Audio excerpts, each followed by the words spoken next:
మీ అభిప్రాయం మీరు సినిమాలు సీరియల్స్ చూస్తారు కదా, చూస్తూ ఉంటారు కదా, అందులో పోలీస్ పాత్రలు చూస్తారు కదా సినిమాల్లో, బయట కూడా పోలీసుని చూస్తారు కదా, చూస్తారా? ఈ పోలీసుల మీద అంటే మీకున్న అభిప్రాయం, ఎవరో ఒకళ్ళు మీకున్న అభిప్రాయం, వాళ్ళ మంచోళ్ళ చెడ్డోళ్ళ, వాళ్ళు ఏం చేస్తారు, వాళ్ళ డ్యూటీస్, వాళ్ళ విధులు ఏంటి అంటే రెండు ముక్కల్లో మీకు తెలిసిన నాలెడ్జ్లో ఒకళ్ళు చెప్పండి.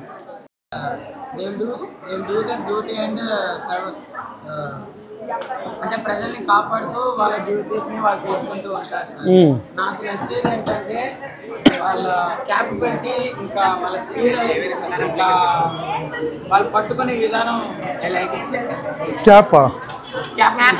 క్యాపబిలిటీయా పట్టుకుని ముందు పట్టుకోవడం.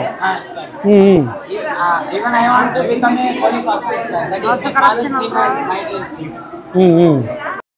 ఇన్ఛార్జిగా, ఎస్హెచ్ఓగా, స్టేషన్ హౌస్ ఆఫీసర్గా సిఏ ఉంటాడు. ఒక పోలీస్ స్టేషన్కి ఒక ఇన్స్పెక్టరు హెడ్ ఉంటాడు, ఇన్ఛార్జ్. ఓకేనా? ఆ పోలీస్ స్టేషన్లో సిఏ ర్యాంకు ఇన్ఛార్జ్, ఎస్ఐలు 4 ఎస్ఐలు ఉంటారు, ఒక 50 మంది కానిస్టేబుల్స్, హెడ్ కానిస్టేబుల్స్, ఏఎస్ఐలు ఉంటారు. అర్థమవుతుందా? ఇప్పుడు 10 స్టేషన్కి ఆఫీసర్స్ని బట్టి పిస్టల్స్, రివల్వర్లు అలర్ట్ అయి ఉంటాయి. దీన్ని రివల్వర్ అంటారు.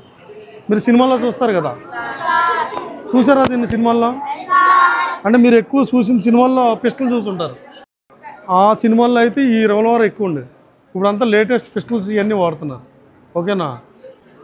ఈ రివల్వర్ అనేది మన దగ్గర బుల్లెట్లు ఉంటాయి, బుల్లెట్స్. ఇది ఇక్కడ ఇది ఉంది కదా, ఇది నొక్కి ఇలా అంటే వస్తుంది. సినిమాల్లో అంటారు కదా, ఇలా తిప్పుతూ ఉంటారు కదా, ఇలా చూడండి, అలా ఎన్ని రౌండ్స్ ఉన్నాయి చూసుకోవచ్చు అన్నమాట. ఇది మొత్తం 6 బుల్లెట్లు పెట్టుకోవచ్చు. ఇందులో 6 బుల్లెట్స్ ఉంటాయి. ఓకేనా? 6 బుల్లెట్స్.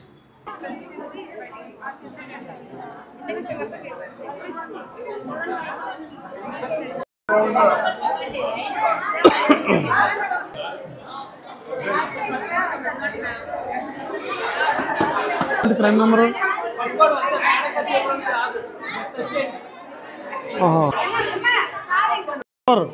దీన్ని పిస్టల్ అంటారు. ఇందులో ఈ మ్యాగజైన్ అంటారు దీన్ని. ఈ మ్యాగజైన్లో బుల్లెట్స్ ఉంటాయి. ఇలాగా ఇందులో ఫిల్ అవ్వాలి. 14 పడతాయి ఇందులో లోడ్. మనకు 34 బుల్లెట్లు పెట్టుకుని ఇలా పెట్టి జస్ట్ అలా నొక్కాలి. ఓకేనా? కాక్ చేయాలి. ఎవరన్నా ఏదైనా చెప్తే నేర్చుకోవడం అలవాటు చేసుకోండి. అదేందా మంచి ఒక వ్యక్తిలో కొన్ని ఉంటాయి, అవి అడాప్ట్ చేసుకోండి. అంటే ఒక మనిషిలో గుడ్ క్వాలిటీస్ చాలా తక్కువ ఉంటాయి, మంచి టాలెంట్ ఉంటుంది, అది అడాప్ట్ చేసుకోండి. అడాప్ట్ చేసుకుంటే మీ టాలెంట్ పెరుగుతుంది, మీ క్యాపబిలిటీ పెరుగుతుంది. అంటే ఒక పోలీస్ స్టేషన్కి ఎస్హెచ్ఓ హెడ్ ఉంటాడు. అంటే మీ స్కూల్ హెచ్ఎం ఉంటారు కదా, హెడ్ మాస్టర్ హెడ్ ఉంటాడు కదా, అలాగే పోలీస్ స్టేషన్కి సిఏ ఉంటాడు. అంటే నేను, ఇది ఎస్హెచ్ఓ హాలు. అక్కడ లాకప్ చూశారు కదా, అది.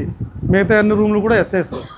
మీ ఏరియాలో ఎవరికైనా క్రైమ్ జరిగితే, అంటే వాళ్ళని ఎవరైనా కొట్టినా, ఎవరైనా వాళ్ళ ఆస్తులు దొబ్బేసినా, ఇలాంటి క్రైమ్ నమోదు అవుతూ ఉంటాయి కదా, వాళ్ళందరూ వచ్చి రిటర్న్ పూర్వకంగా కంప్లైంట్ ఇస్తారు.